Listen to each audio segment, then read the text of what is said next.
सरकार ने बड़ा फैसला लिया है। राज्य के 12 जिलों में इंटरनेट सेवा को बंद कर दिया गया है और उग्र प्रदर्शन को लेकर विभाग ने यह फैसला लिया।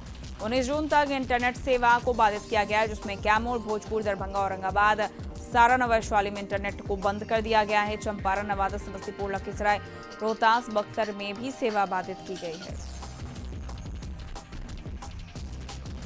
बाड़मेर मंडल मुख्यालय में अग्निपथ योजना के विरोध में लेकर हो रहे प्रदर्शन को लेकर सुरक्षा व्यवस्था के पुख्ता इंतजाम किए गए। अनुमंडल पदाधिकारी कुंदन कुमार और सहायक पुलिस अधीक्षक अरविंद प्रताप सिंह के नेतृत्व में कई थाना निगरानी की गई है और इसके साथ ही रेलवे स्टेशन और कई अन्य जगहों की निगरानी की गई है। वहीं बाढ़ रेलवे स्टेशन पर सन्नाटा पसरा रहा। सुबह से अपलाइन पर कोई भी ट्रेनें नहीं गुजरी।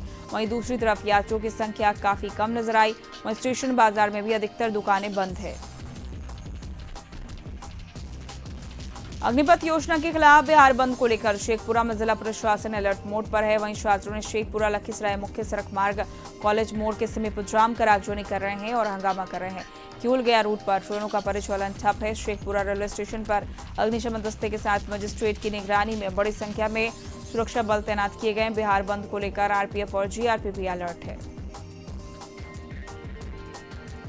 अग्निपथ योजना के खिलाफ बिहार बंद को लेकर बीजेपी प्रदेश कार्यालय में भारी संख्या में सीआरपीएफ की टीम की तैनाती की गई है। इसके साथ ही बिहार पुलिस के दंगा विरोधी दस्ता को भी तैनात किया गया है। अग्निवीर की बहाली के विरोध को लेकर सुरक्षा व्यवस्था बढ़ाई गई है। गौरतलब है कि शुक्रवार को अभ्यर्थियों ने बीजेपी प्रदेश अध्यक्ष और डिप्टी सीएम रेणु देवी के घर पर हमला किया था। पटना के जिलाधिकारी और एसएसपी पूरे दलबल के साथ पूरे पटना का भ्रमण कर रहे हैं। बिहार बंद को लेकर जिला प्रशासन पूरी तरह से मुस्तैद है। इस दौरान जिलाधिकारी ने कहा कि जो भी कानून हाथ में लेगा उसके खिलाफ सख्त कार्रवाई की जाएगी। बिहार बंद को लेकर सुरक्षा के सख्त इंतजाम किए गए हैं। पटना के एसएसपी ने कहा कि विशेष पुलिस कर्मियों की तैनाती कर दी गई है और तोड़फोड़ हंगामा करने वाले किसी भी व्यक्ति को बख्शा नहीं जाएगा।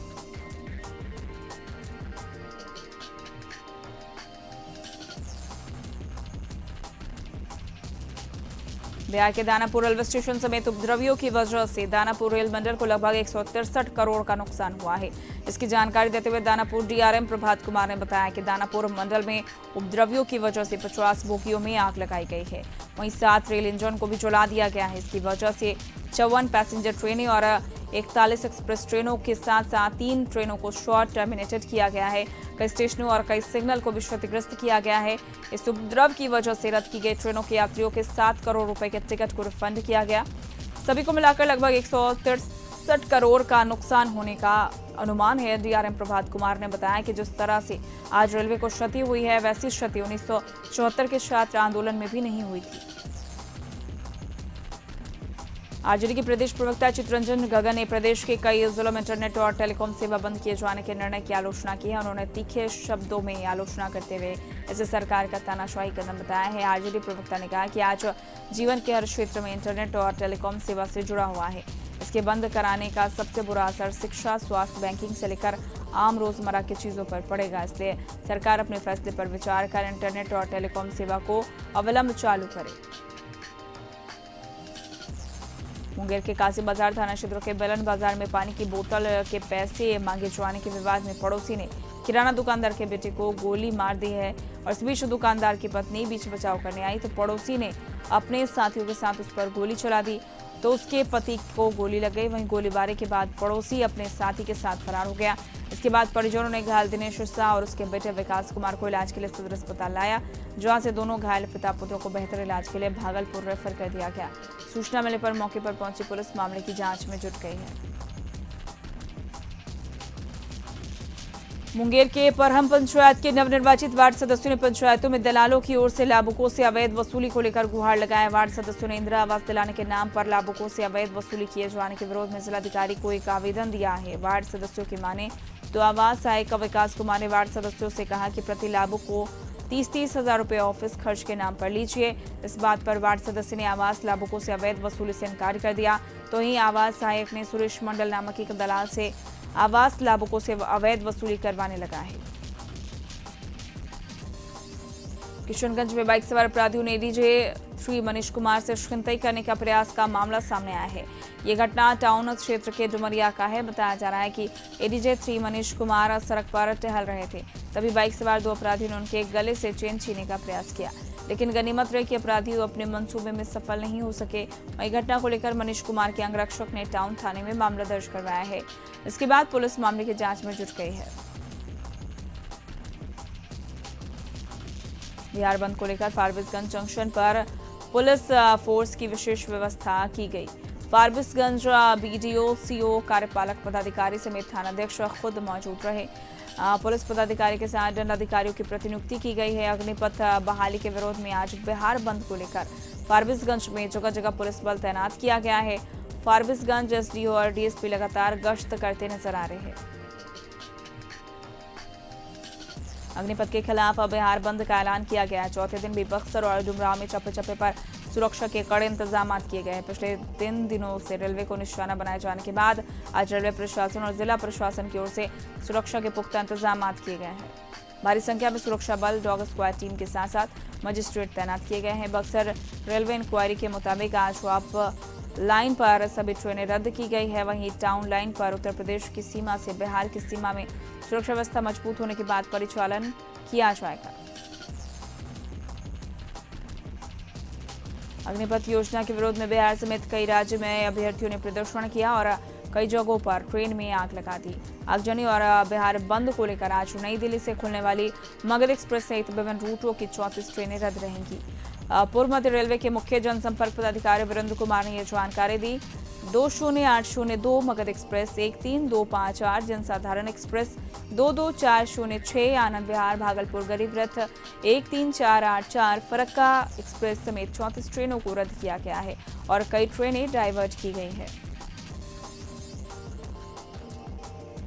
मुख्यमंत्री हेमंत सोरेन ने कारा विभाग के अधिकारियों के साथ उच्च स्तरीय समीक्षा बैठक की है। इस मौके पर मुख्यमंत्री ने राज्य की जेलों में बंद सजायाफ्ता और विचाराधीन कैदियों से जुड़े विस्तृत जानकारी ली और अधिकारियों को कई अहम निर्देश दिए। मुख्यमंत्री ने कहा कि राज्य की जेलों में क्षमता से ज्यादा कैदी बंद है। इनमें 3 साल से कम सजा पाने वाले कैदियों की संख्या सबसे ज्यादा है। इन कैदियों के मामलों की सुनवाई अदालतों में जल्द से जल्द कैसे पूरी हो, इस दिशा में ठोस कदम उठाए जाने चाहिए। अग्निपथ योजना के विरोध में बिहार समेत कई राज्यों में अभ्यर्थियों ने प्रदर्शन किया और कई जगहों पर ट्रेन में आग लगा दी। आगजनी और बिहार बंद को लेकर आज नई दिल्ली से खुलने वाली मगध एक्सप्रेस सहित विभिन्न रूटों की 34 ट्रेनें रद्द रहेंगी। पूर्व मध्य रेलवे के मुख्य जनसंपर्क पदाधिकारी वीरेंद्र कुमार ने यह जानकारी दी। 20802 मगध एक्सप्रेस, 13258 जनसाधारण एक्सप्रेस समेत तमाम ट्रेनों को रद्द किया गया है। अग्निपथ योजना के विरोध में बिहार बंद है और उसको लेकर प्रदेश की कई जगहों पर छात्र प्रदर्शन कर रहे हैं। जहानाबाद में भी छात्र प्रदर्शन करते नजर आए। इस दौरान कई ट्रकों और बसों को आग के हवाले कर दिया। समन्वय समिति की पहली बैठक आयोजित की गई और ये बैठक समन्वय समिति के अध्यक्ष शिबू सोरेन की अध्यक्षता में की गई। राज्य समन्वय समिति की पहली बैठक शुक्रवार को शिबू सोरेन के आवास पर हुई। बैठक में मांडर उपचुनाव और राज्य में लॉ एंड ऑर्डर पर बात हुई। मांडर उपचुनाव को लेकर रणनीति तय की गई। बैठक में सर्वसम्मति से तय हुआ कि मांडर उपचुनाव में कांग्रेस प्रत्याशी शिल्पी नेहा तिर्की के पक्ष मुख्यमंत्री हेमंत सोरेन प्रचार करेंगे और कांग्रेस विधायक दल के नेता आलमगीर आलम ने कहा कि बैठक में रांची घटना पर भी चर्चा हुई। राजधानी में अमन चैन बिगाड़ने वालों के खिलाफ कार्रवाई होगी, चाहे वो पदाधिकारी हो या आम लोग। जो भी दोषी पाए जाएंगे वो नहीं बचेंगे। समिति की बैठक में प्रदेश अध्यक्ष राजेश ठाकुर, विधायक दल के नेता आलमगीर आलम और कार्यकारी अध्यक्ष बंधु तिर्की के अलावा जेएमएम की ओर से विधायक सरफराज अहमद, फाकू बेसरा, महासचिव विनोद पांडे और योगेंद्र महतो और आरजेडी की ओर से मंत्री सत्यानंद भोक्ता मौजूद थे। सीएम नीतीश कुमार की अध्यक्षता में कैबिनेट की बैठक हुई। बैठक खत्म होने के बाद मीडिया से रूबरू हुए कैबिनेट विभाग के प्रधान सचिव एस सिद्धार्थ ने बताया कि कैबिनेट में कुल 17 प्रस्तावों पर मुहर लगी, जिसमें राज्य में पर्यटकों की सुविधा के लिए hotel Pataliputra, Ashok, Bankipur bus stand परिसर और सुल्तान पैलेस की भूमिका को 45 वर्षों के लिए लीज पर ली जाएगी और जमीन पर सरकार 5 स्टार होटल बनाएगी और इसके साथ ही बीटा इंस्टीट्यूट ऑफ पेट्रोकेमिकल टेक्नोलॉजी स्थापित की जाएगी। नई नीति के तहत बालू घाटों की बंदोबस्ती 5 साल के लिए की जाएगी। वेटनरी कॉलेज में पढ़ाई कर रहे चिकित्सकों के मानदेय में बढ़ोतरी की जाएगी। इन सब के अलावा समग्र शिक्षा अभियान के तहत कार्यरत शिक्षकों के वेतन मद में 37 अरब 74 करोड़ 90,77,100 रुपए स्वीकृत किए गए हैं। लखीसराय में उपद्रव के बाद पुलिस एक्शन में नजर आई। एसपी अभियान मोतीलाल एएसपी सैयद इमरान मसूद और कई थानों की पुलिस वीडियो फुटेज के आधार पर नगर थाना क्षेत्र के संतर मोहल्ला में छापेमारी की। छापेमारी के दौरान पुलिस ने विक्रमशिला ट्रेन से लूटा गया कई सामानों को भी बरामद किया। साथ ही पुलिस ने 2 उपद्रवियों को भी गिरफ्तार किया है। लगातार पुलिस वीडियो फुटेज के आधार पर छापेमारी में जुटी है।